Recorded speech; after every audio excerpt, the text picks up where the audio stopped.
கடலூர் மாவட்டம் திட்டக்குடி தொகுதிக்கு உட்பட்ட கல்லூர் கிராமத்தில் தொகுதி வளர்ச்சி திட்டப்பணிகள் மற்றும் மக்கள் குறை கேட்கும் கூட்டத்திற்கு வருகை தந்த தொழிலாளர் நலன் மற்றும் திறன் மேம்பாட்டுத்துறை அமைச்சர் சி.வே. கணேசன் பொதுமக்களிடம் குறைகளை கேட்டறிந்து மனுக்களை பெற்றுக்கொண்டார். இதில் விருத்தாச்சலம் கோட்டாட்சியர், திட்டக்குடி, வேப்பூர் வட்டாட்சியர்கள், வடக்கு ஒன்றிய செயலாளர் அடரி சின்னசாமி, தமிழ்நாடு உடல் உழைப்பு தொழிலாளர் சமூக பாதுகாப்பு நலவாரிய உறுப்பினர் KNT Shankar, Mangalore chairman KNT Suguna Shankar, ஒன்றிய பொருளாளர் பழனிவேல், மாவட்ட பிரதிநிதி ராமதாஸ், மாங்குளம் வெங்கடேசன், கிளை செயலாளர் முத்து கொளஞ்சி, KNT அருள், இளைஞரணி சூர்யா, சந்திரன், கிளைக்கழக நிர்வாகிகள், திரளான பொதுமக்கள் என பலர் கலந்து கொண்டனர்.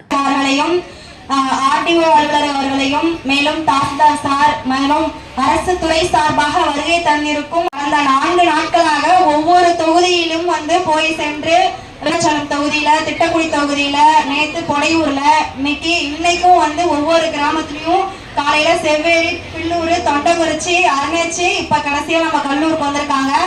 எல்லா ஊருக்கு போய் சென்று மக்களோட குறைகள் என்ன, நம்மளோட மாண்புமிகு முதல்வர் அவர்கள் அறிவிச்ச திட்டங்கள் எல்லாம் மக்களுக்கு கரெக்டா போய் சென்றடையுதா, மக்கள் அதை பயன்பெற்று இருக்காங்களா அப்படின்னு ஆய்வு செய்து, அது மட்டும் இல்லாம இன்னும் மக்களுக்கு என்ன தேவை அப்படிங்கறத நம்ம அண்ணன் அவர்கள் அமைச்சரா இருந்ததுனாலதான் அவரோட வழிகாட்டுதலோட நம்மளால செய்ய முடிஞ்சது. அவர் செய்யறதுனாலதான் மக்களை தைரியமா ஒவ்வொரு இடத்துலயும் போய் பார்க்க முடிகிறது. ஏன்னா செய்யாம இருந்தாங்கன்னா என் மக்கள் கேள்வி கேட்பாங்க. இங்க கேள்வி கேட்கறதுக்கு வாய்ப்புகள் குறைவு. ஏன்னா அமைச்சர் அண்ணன் அவர்கள் நமக்கு நிறைய செஞ்சிருக்காரு. நம்ம கல்லூர் கிராமத்துல NNT ஸ்கீம் மூலியமா ட்ரைனேஜ், ரோடு, பைப் லைனு அது மாதிரி நிறைய செஞ்சிருக்கோம். NRGSல வேலை நிறைய செஞ்சிருக்கோம். அது ஒன்றிய பொதுக்குழுவிலிருந்து நிறைய செஞ்சிருக்கோம். அது இல்லாம MLA சீரியஸ் நிதியில இருந்து நம்ம நிறைய வேலைப்பாடுகள் செய்திருக்கிறோம். அது போல நம்ம நான் கவுன்சிலரா இருந்து அண்ணன் அமைச்சரா இருந்ததுனாலதான் எங்களால இவ்வளவு வேலைகள் செய்ய முடிந்தது. இந்த நேரத்துல நம்மளோட மாண்புமிகு அமைச்சர் அண்ணனுக்கு நான் நன்றியை தெரிவித்துக் கொள்கிறேன். அது மட்டும் இல்லாம 4 ஆண்டு காலமாக நம்மள மாண்புமிகு முதல்வர்கள் சிறப்பா சீரும் சிறப்புமா செயல்பட்டு முடிந்து இப்ப 5வது ஆண்டு தொடக்கத்துல காலடி எடுத்து வைக்கிறோம். புதுமை பெண் திட்டத்தை அறிமுகப்படுத்தி மாதம் 1000 ரூபாய் கொடுத்து பெண்கள் படிக்கணும், பெண்கள் படிச்சாதான் குடும்பம் சமுதாய ரீதியா முன்னேறும் அப்படின்னு சொல்லிட்டு இந்த 1000 ரூபாய் தொகை திட்டத்தை கொடுத்திருக்காங்க. நம்மளோட ஏழை எளிய மக்கள் நல்ல முறையில படிக்கணும், உயர்கல்வியில சிறந்து விளங்கணும், படிக்கணும் அப்படிங்கிறதுக்காக தான் ஒவ்வொரு திட்டத்தையும் பார்த்து மக்களுக்காக செஞ்சு வந்துட்டு இருக்காங்க. அது மட்டும் இல்லாம நம்மளோட மாண்பு முதல்வர் ஒவ்வொரு திட்டத்தில் உள்ள அதிகாரிகளை அழைத்து அந்த வேலைப்பாடுகள் எப்படி இருக்கு அப்படின்னு சொல்லி அதையும் கேட்டு அறிஞ்சிட்டு கொண்டுதான் வந்துட்டு இருக்காங்க. ஏன்னா வச்சுக்கோங்களேன், திட்டத்தை அறிவிச்சுட்டா மட்டும் போதுமா, மக்கள் பயன்படுறாங்களா இல்லையாங்கிறது முதல்வர்களுக்கு தெரியணும். அதனால ஒவ்வொரு அதிகாரிகளையும் கூப்பிட்டு அவன் என்ன வேலைப்பாடு எப்படி இருக்கு அப்படின்னு ஒவ்வொரு நிலைப்பாடுகளையும் கேட்டு எப்பொழுதுமே நிலைப்பாடுகளை கேட்டு அறிந்து கொண்டே இருக்கிறாரு.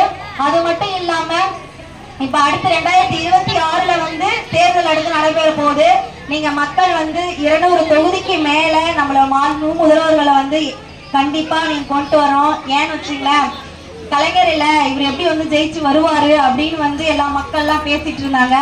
ஆனா கலைஞர் இல்லைனாலும் கலைஞரோட புதல்வன் தான் அவரு. அவர் இப்ப 2020ல நடந்த தேர்தல்ல அவர் முதலமைச்சரா ஆக்கிட்டீங்க. அதற்கு நன்றியை தெரிவித்துக் கொள்கிறேன். 2026ல வர தேர்தல்ல கண்டிப்பா வரலாறு காணாத அளவுக்கு நம்ம வாக்களித்து நீங்க எடுக்கணும். நம்ம முதல்வர் தேர்ந்தெடுக்கணும்னு நான் கேட்டுக்கொள்கிறேன். அவங்களோட குறைகளை கேட்கணும், என்னால இயன்றவரை மக்களுக்காக நான் செய்யணும் அப்படின்னு இரவு பகல் பாராம மக்களுக்காக உழைத்துக் கொண்டிருக்கிறார். அதற்காக நான் நன்றியை தெரிவித்துக் கொள்கிறேன். நன்றி, வணக்கம். தொடர்ந்து வருகை தந்திருக்கும் தொழிலாளர் நலன் திறன் மேம்பாட்டுத்துறை அமைச்சர் அண்ணன் அவர்களையும் மற்றும் ஒன்றிய செயலாளர் அடரி சின்னசாமி அண்ணன் அவர்களையும் மற்றும் கிழக்கு ஒன்றிய செயலாளர் அண்ணன் பட்டூர் அமிர்தலிங்கம் அண்ணன் அவர்களையும் மற்றும் சப் கலெக்டர் மேடம் அவர்களையும், AD சார் முருகன் சார் அவர்களையும், BDO முருகன் சார் அவர்களையும், நம்ம கவுன்சிலராக பொறுப்பேற்கிறப்ப இந்த எந்த தெருவுலையுமே எல்லாமே ஒரு தெருவில் கூட ட்ரைனேஜ் எதுவுமே இல்லை. அப்போ அமைச்சரிடம் கொண்டு போயிட்டு ஃபண்டு கேட்டேன். ஃபண்டு அப்போ அந்த டைமில் ஃபண்டு எல்லாமே கொஞ்சம் டைட்டாக இருந்தாங்க. அதனால அமைச்சர் என்ன சொன்னாங்க, NNT நமக்கு நாம திட்டத்தில் போயிட்டு 40 லட்சம் ரூபா நமக்கு நம்ம திட்டத்தில் ஃபுல்லாக ஒரே பண்டல்னா 2 கிழக்கால தெரு மேற்கால தெரு 4 தெருவுலுமே ஒரே டைம்ல ட்ரைனேஜ் போட்டோம். ஒரே ஊர் நம்ம கல்லூர் மட்டும் தான். அதுக்கு அமைச்சர் உறுதுணையாக இருந்து நமக்கு செஞ்சு கொடுத்துருக்காரு. உங்களுக்கே தெரியும், ஒரு தெரு போட்டு ஒரு தெரு போடலாம் பிரச்சனை வந்திருக்கும். எல்லா தெருவும் ஒரே நாள்ல ஒரே டைம்ல ஒரே மாசத்துல எல்லா தெருவும் போட்டு முடிச்ச ஒரே ஊர் நம்ம ஊர் மட்டும் தான். அதை நம்ம அமைச்சருக்கு நன்றி சொல்றோம். நன்றிண்ணா. மந்திரியா இருந்தாரு, நமக்கு என்ன செஞ்சாரு, வந்து பார்த்தாரு அப்படின்னு கேட்கக்கூடாது. நீங்க கூப்பிடாமலே உங்களை பார்க்க வந்திருக்க. அதுக்காக முதல்ல உங்களுக்கு எல்லாம் என்னுடைய வாழ்த்துக்கள். ஆமா, தெருவில் வரும்போது சொல்லி தம்பி இங்க தண்ணி வரல, தம்பி அங்க வரல, இங்க இல்ல, அப்படி ரோடு இல்லைங்க. எல்லாரும் போட்டாச்சா, ஊரை சுற்றி போட்டு முடிச்சாச்சா, பண்ண வேண்டியதுல கட்டிருங்க. வேலை ஆரம்பிச்சாச்சா, எவ்வளவு பணம் செலவாகும்? வீடியோ அது யார்கிட்ட உங்களுக்கு தான் வந்து உடனே போடுங்க, எஸ்டிமேட் போட சொல்லுங்க. இன்ஜினியர் வந்திருக்காரா? எங்க வந்திருக்காரு இன்ஜினியர்? எங்க சண்முகம்? இதெல்லாம் வாரக்கணக்கு 2 நாள் நாளைக்கே சொல்லணும். 2 நாள் எஸ்டிமேட் போடணும். உடனே கொண்டாடணும். உடனே போட்டு 10 நாள்ல தண்ணி கொண்டாந்து நாங்கள் கொடுத்துடணும். இங்க பாருமா, இவங்கெல்லாம் செய்யற அதிகாரிகள் தான் கூப்பிட்டு வந்திருக்கேன்.